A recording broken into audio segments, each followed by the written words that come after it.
कामचोर देवरानी। एक बार की बात है, सुषमा अपने पूरे परिवार के साथ खुशी खुशी मोहन नगर में रहती थी। उसकी 2 बहुएं थी, पल्लवी और शिवानी। एक दिन दोनों बहुएं रसोई में काम कर रही होती है कि तभी उनकी सास सुषमा उन्हें बुलाती है। अरे बहू, जरा इधर तो आना। शिवानी, जरा जाकर देखना सासू माँ क्या कह रही हैं। दीदी आप ही देख लो ना जाकर, आपको भी तो सुनाई दे रहा है। अरे मैं आटा गूंद रही हूँ ना, तुम चली जाओ। हाँ तो मैं भी तो सब्जी काट रही हूँ ना दीदी। अरे बहू जल्दी आओ। ओह, ये तो जाएगी नहीं, मैं ही जाकर देखती हूँ कि क्या करना है। पल्लवी सुषमा के कमरे में जाती है। जी मम्मी जी, क्या हुआ? शाम को घर पर कुछ मेहमान आने वाले हैं, तो तुम अच्छा सा खाना बना लेना बहू। ठीक है मम्मी जी, आप बता दीजिए क्या क्या बनाना है और कितने लोग आ रहे हैं। सुनील की मौसी जी और उनका पूरा परिवार आ रहा है। कुल मिलाकर 3 लोग और हमें मिलाकर हुए 9 लोग। तो अभी से ही तैयारी करना शुरू कर दो। और हाँ, घर की सफाई भी कर देना, हाँ अच्छे से। जी मम्मी जी, सब काम हो जाएगा, आप चिंता मत कीजिए। पल्लवी शिवानी को घर में मेहमान आने वाले हैं इसके बारे में बताती है। क्या 9 लोगों का खाना बनाना होगा, घर की सफाई करनी है? बाप रे, सासू माँ ने तो हमें घर की नौकरानी ही समझ कर रखा है। ऐसा नहीं बोलते शिवानी, हम इस घर की बहू हैं और घर के काम करना हमारा फर्ज है। दीदी तो है ही सासू माँ की चमची, जब देखो सासू माँ। मैं तो इतना सारा काम नहीं करने वाली। शिवानी कपड़े लेकर गमला साफ कर रही होती है और चक्कर आने का नाटक करने लगती है। मेरा सर चकरा रहा है। तभी वहाँ पल्लवी और सासू माँ जाते हैं। अरे बहू, क्या हो गया तुम्हें? मम्मी जी, बहुत तेज सर में दर्द हो रहा है। तुम एक काम करो शिवानी, आराम कर लो। नहीं दीदी, घर में मेहमान आने वाले हैं, मुझे आपकी मदद करनी चाहिए। अरे कोई बात नहीं शिवानी, तुम आराम कर लो, मैं सब काम कर लूंगी।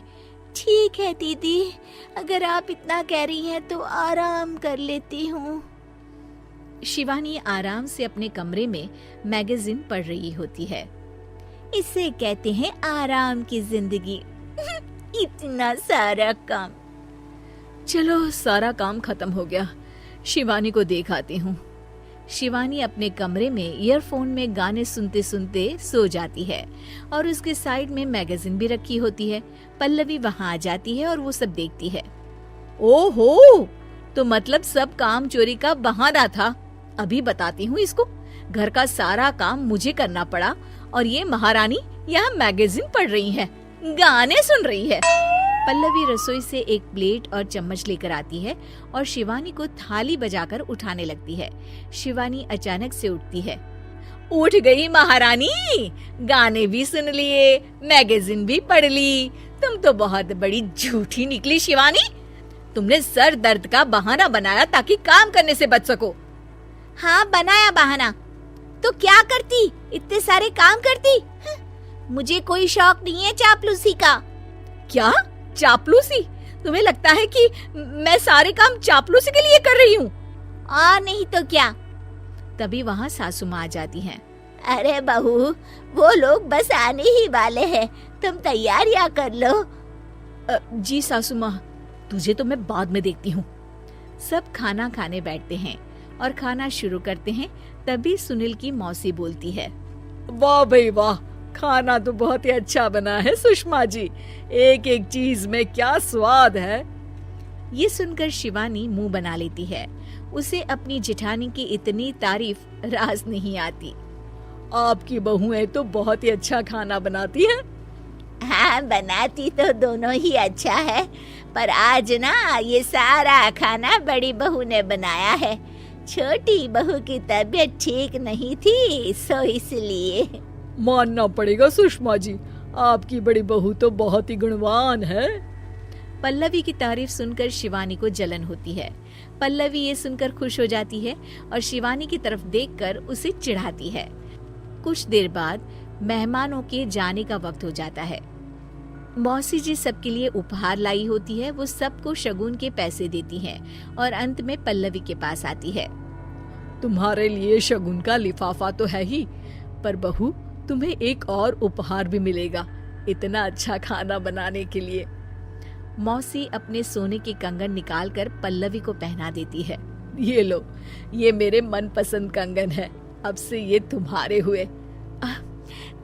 धन्यवाद मौसी जी। ये देखकर शिवानी तो पूरी तरह से जल जाती है और गुस्से से रसोई में चली जाती है। तभी वहाँ पल्लवी आ जाती है और उसे अपने कंगन दिखाने लगती है। देवरानी जी, अब आपका सर दर्द ठीक तो है ना? मुझे लगता है कि अब सर दर्द शुरू हो गया होगा आपका।